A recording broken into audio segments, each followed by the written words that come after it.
आपण पाहत आहात नाशिक खबर न्यूज, जनतेचे हक्काचे व्यासपीठ. ते दर्शवण्यात आलेली आहे. ते कदाचित त्र्यंबकेश्वर तालुका मध्ये राहणार आहे आणि या जो एपिसेंटर आहे ते त्र्यंबकेश्वर, इगतपुरी, नाशिक या 3 तालुक्याच्या क्षेत्रामध्ये राहणार आहे. परंतु मोठ्या प्रमाणात पाऊस पडण्याची शक्यता, त्याच्याशिवाय आपले नाशिक तालुका, पेठ तालुका, दिंडोरी तालुका आणि जो पूर्ण आपला पश्चिम पट आहे त्याच्यामध्ये कळवण, त्याच्यासोबत सटाणा, बागलाण या सर्व तालुक्यामध्ये पण पाऊस मोठ्या प्रमाणात पडणार आहे. परंतु एक्स्ट्रीम हेवी रेनफॉल जो आहे शॉर्ट ड्युरेशन मध्ये, ज्यांना आपण क्लाउड बस्ट म्हणतो, त्याचा जो अंदाज आहे ते बेसिकली त्र्यंबकेश्वर, इगतपुरी आणि नाशिक या जो नाशिक शहराचा जो पश्चिम भाग आहे त्या ठिकाणी दर्शवण्यात आलेला आहे.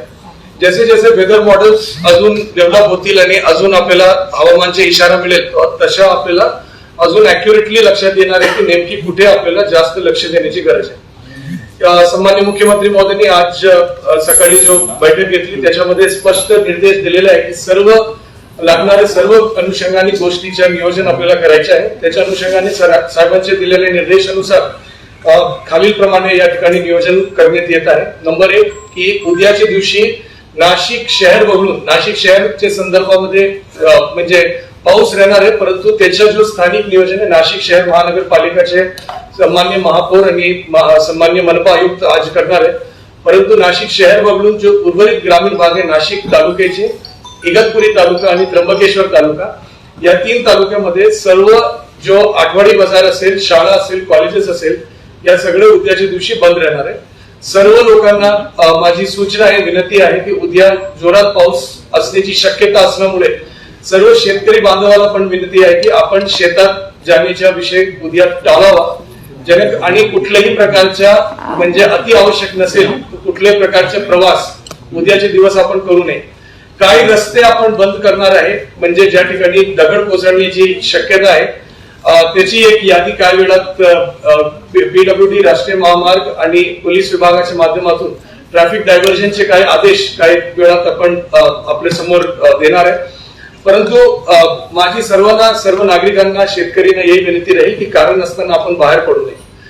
पुढचा विषय आहे की त्र्यंबकेश्वर देवस्थानला उद्या आपण बंद ठेवणार आहे, म्हणजे आज संध्याकाळ सूर्यास्त झाल्यानंतर जो शेवटची पूजा राहणार त्याच्यानंतर परवापर्यंत ते त्र्यंबकेश्वरचं देवस्थान बंद राहणार आहे. ज्या भाविकांनी उद्या त्र्यंबकेश्वर देवस्थान मध्ये येऊन दर्शन घेण्याचा विचार केला होता त्यांना माझी विनंती राहील की उद्याच्या दिवशी आपण येणं टाळावं, जेणेकरून त्या ठिकाणी आपल्याला माहिती आहे की मोठ्या प्रमाणात काम पण सुरू आहे, तो त्या ठिकाणी आपल्याला कुठल्या प्रकारची अडचणी होणार नाही. माझी सर्वांना विनंती आहे की आपण त्र्यंबकेश्वर देवस्थानाला येणं टाळावं. तसेच सप्तशृंगी गडमध्ये त्या परिसरामध्ये क्लाउड बसचा अंदाज नसेल तरी जोरात म्हणजे ऑलमोस्ट 65 mm पेक्षा जास्त पाऊस पडण्याची शक्यता दर्शवण्यात येत आहे आणि त्या ठिकाणी पण गर्दी होऊ नये म्हणून उद्याच्या दिवसासाठी सप्तशृंगी देवस्थानला पण आपण बंद ठेवण्याची असं सूचना देत आहोत. त्याच्या व्यतिरिक्त आपल्याकडे ज्या लो लाईन रिजन्स आहे, ज्या ठिकाणी flood prone low line regions आहे त्या गावाची यादी आणि त्या लोकेशन्स आपण सांगितलं, परंतु याच्यामध्ये मेजर अडचणी कुठे येतोय, ज्या ठिकाणी आपल्याकडे फ्री फ्लोईंग नदी आहे, म्हणजे पहिला बंधारा आणण्याच्या पूर्वीचे फ्री फ्लोईंग नदी. जिल्हा परिषद आणि लघु पाटबंधारे विभागाला असं सूचना देण्यात आली आहे की जो फ्री फ्लोईंग नदी आणि छोटे बंधारे आहेत ज्या मोठ्या प्रमाणात पाणीचा प्रेशर आला तर ते फुटण्याची शक्यता असते, त्याचे गेट कृपा करून उघडून ठेवावा असं त्याला सूचना अगोदरच देण्यात आलेला आहे.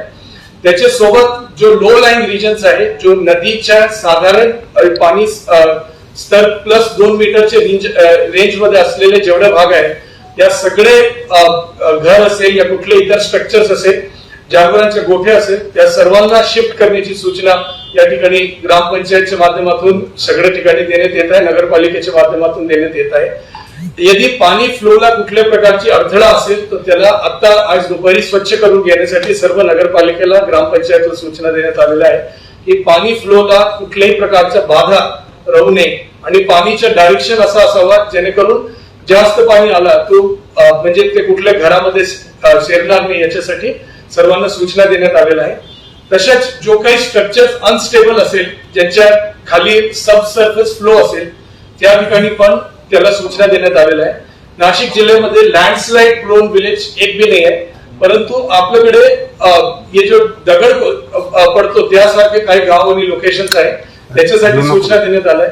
पीडब्ल्यूडी आणि इरिगेशन विभागाला विशेषतः सूचना आहे की जो मायनर स्ट्रक्चर्स आहेत त्याला हे करावा आणि जो फ्लड कंट्रोलचे ज्या काही मेकॅनिझम्स आहेत त्याच्यामध्ये त्यांनी विशेष नियोजन करावं.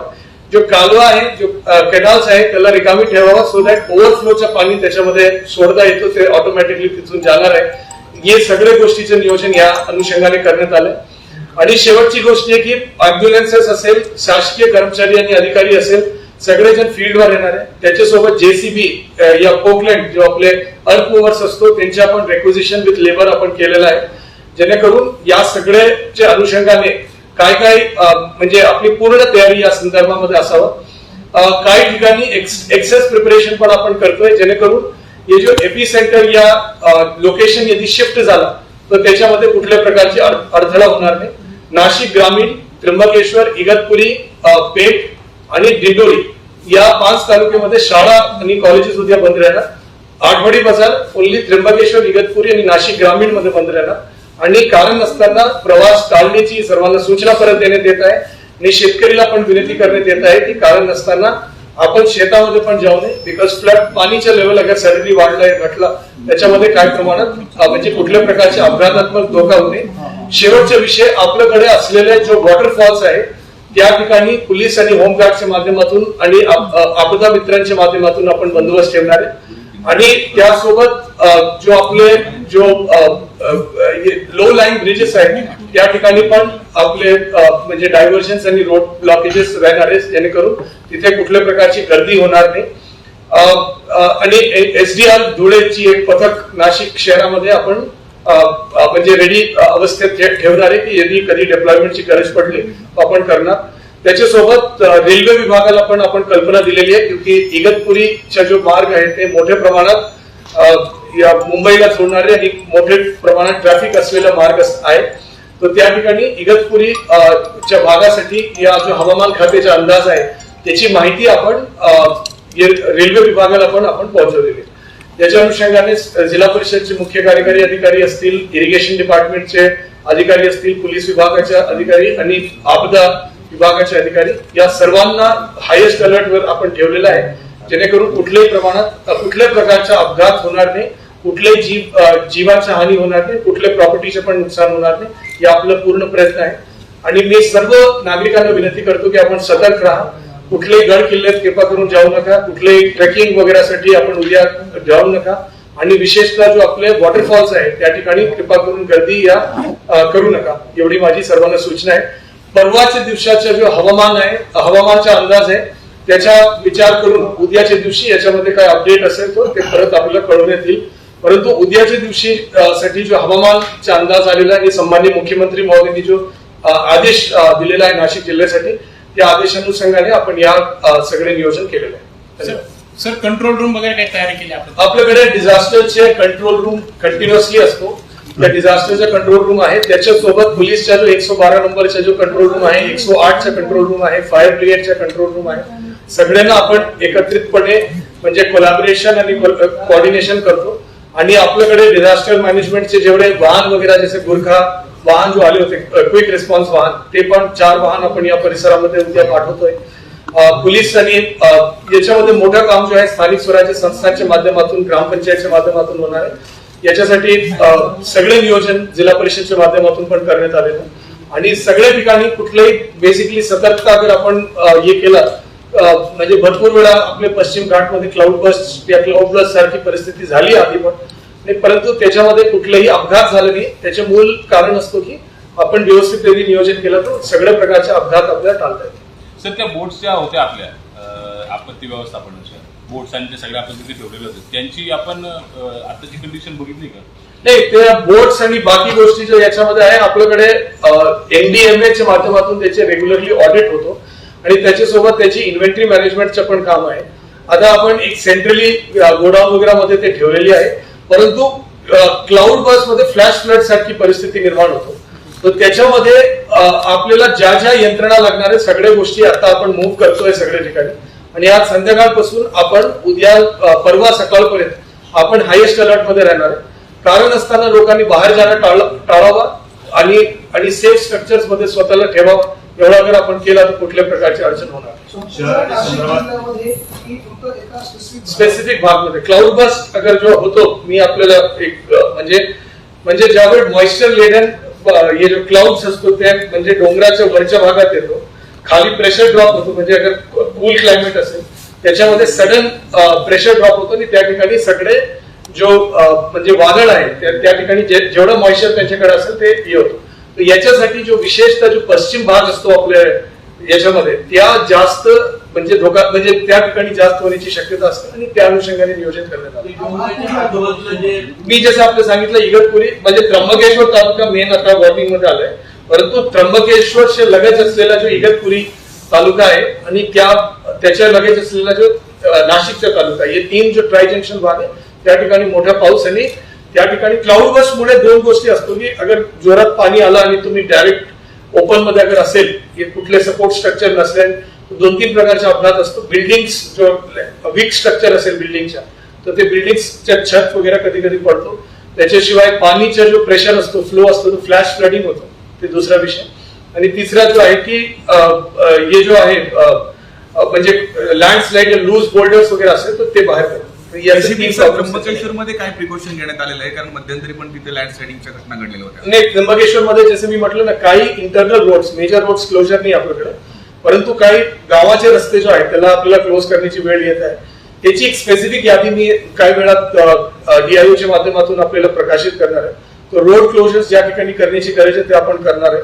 त्याच्याशिवाय लोकांना मेजर जो रिस्क आहे जो म्हणजे जो वीक स्ट्रक्चर्स मध्ये मोठे विशेषता असतो, काही जण असे छत असतो त्या ठिकाणी अगर जोरात पाऊस पडला तर त्या म्हणजे तुटण्याची शक्यता असतो त्याच्यामध्ये. आणि त्या सगळ्या गोष्टीचा विचार करता आपण जो काही नियोजन आहे ते आपण करतो. याच्यासाठी एक स्टँडर्ड ऑपरेटिंग गाईडलाईन्स आहे, भारत सरकारचे एनडीएमएने गाईडलाईन्स इश्यू केला आणि त्याच्या व्यतिरिक्त आज सन्माननीय सीएम साहेबांनी काय अतिरिक्त खबरदारी सांगितलेली आहे. त्या सर्वांच्या अनुषंगाने ज्या ज्या गोष्टी मी आपल्याला सांगितलं त्या सरांच्या सूचनानुसार आपण सगळ्याचे नियोजन करतो.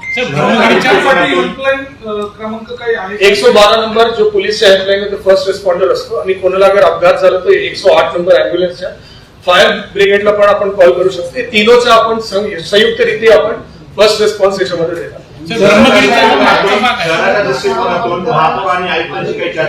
या संदर्भामध्ये माझी सन्माननीय महापौर आणि सन्माननीय आयुक्तांची दोनोशी चर्चा झालेली आहे.